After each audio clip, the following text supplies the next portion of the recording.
Welcome to a new episode of La Tragedia de los Otros Datos. Today we're going to delve a little deeper into the latest act of political sleight of hand by the one pulling the strings of the fourth transformation, the triumphant return of the hermit from Palenque, the Macuspana donkey. You already know that here in this space, reality isn't sugar-coated, it's dissected with a rusty scalpel. And the reality is that even though the lady in charge at the National Palace insists otherwise, her boss, the old Juango, is still in command. Claudia is still in the chair, but the seat is hot and the fear of Trump can be smelled from miles away. And this isn't misogyny, like Sheinbaum says, who even dedicates the song Macho Man. It's pure and simple politics. It doesn't matter who's in the chair. What matters is who's holding the pen that signs the decisions. Let's get to it. It turns out the patriarch couldn't stand the boredom any longer, or maybe the panic, and decided to break his spiritual retreat. For what? To meditate on world peace? No, not at all. As we already know, he came out of his burrow to write a 5-page letter to Donald Trump. Yes, the same person who swore in front of the whole country that he was retiring from public life. But as we know, in Mexican politics, a retirement is just a break to gather strength before reappearing on the scene. The supposed retirement was shorter than a 2-week intern's paycheck. Did anyone really believe that old man Patas Miadas was going to go to his ranch just to watch the cows go by? This bastard has already made his opinions public at several moments of terrorism. Interestingly, the ones that stand out are those where he has expressed his support for the dictatorships of Venezuela and Cuba. The truly fascinating thing, and this is where sarcasm isn't enough to cover reality, is the content of the letter this idiot published, where, according to him, in the chamber pot he has for a head, he has a theory worthy of a cheap soap opera script. Trump is not the problem. No, sir. Trump has changed because of the people around him. It's a very stupid tactic. The Macuspano donkey wants us to believe that the American president is just a victim of his advisors. Inexperienced, resentful, fanatics, sycophants, manipulators, petty bosses, freeloaders, shysters, and so on adjectives that only show the conflict going on between his only 2 neurons. It's almost poetic.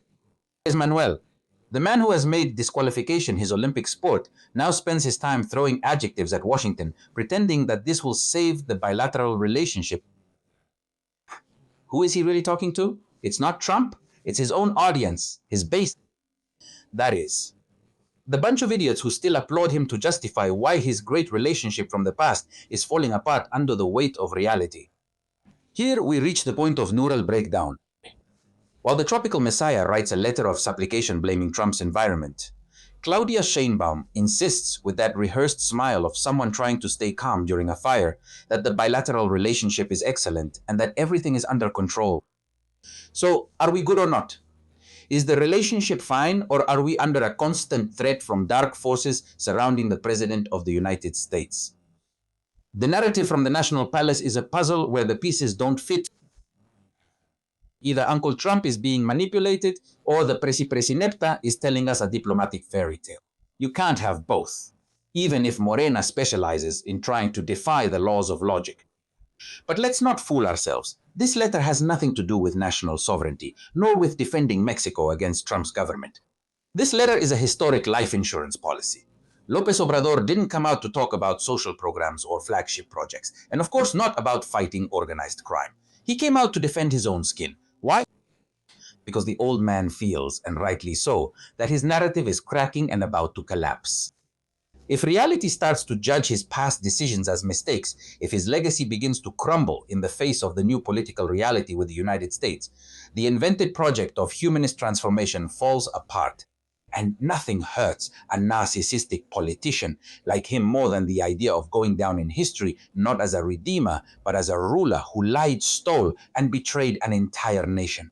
In other words, he did everything that he once pointed out, criticized, and used to come to power. You have to admit, it's both pathetic and fascinating. There's something here worth noting. The clash with Donald Trump inevitably reminds us of those desperate last-ditch efforts made by Nicolás Maduro. Andrés Manuel, the man who calls himself brave, the one who sees himself as the champion of sovereignty, suddenly seems nervous and worried. Why?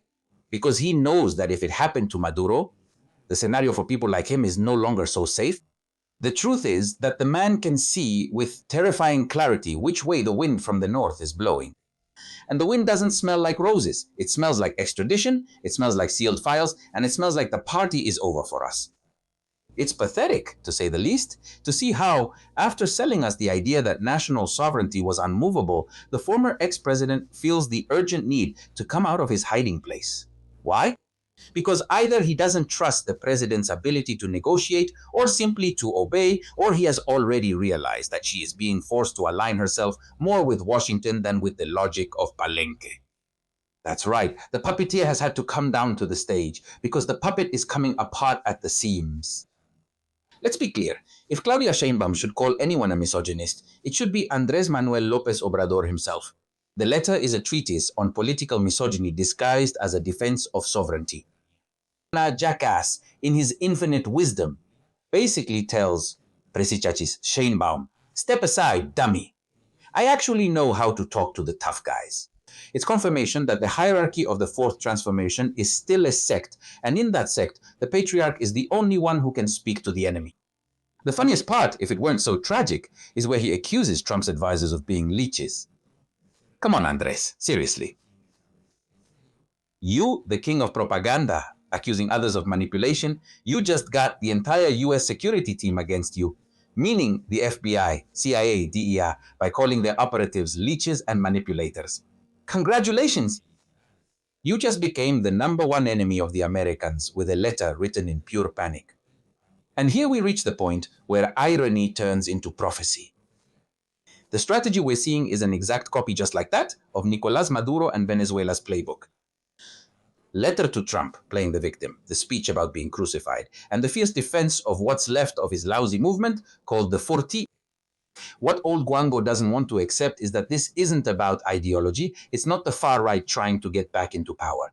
It's a grand jury in the United States with real evidence before judges who can't be bought with a morning press conference, pointing out that there's a network of complicity that reaches the highest levels of power in Mexico. It's not politics, it's the stubborn and harsh reality, the one that scares them so much.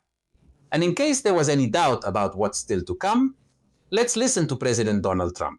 Once and for all, they protect criminals. Why do people fight? They protect criminals with a vengeance. They fight for these criminals like murderers, protecting murderers. They fight for them so hard, they can't. There's something wrong with them. Anyway, the question that remains for us as we watch our political class dance to whatever tune is played from the north is how much longer can they keep up this farce of sovereignty in the face of a Trump who, letters or not, will do whatever best serves his own interests? The reality is harsh. Andrés Manuel López Obrador hasn't left because he never intended to give up power.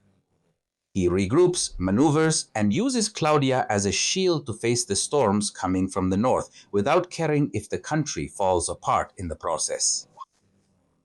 López Obrador keeps pulling the strings. Claudia keeps receiving instructions, and we will keep watching as the house burns while they pretend the fire is actually progress in the transformation.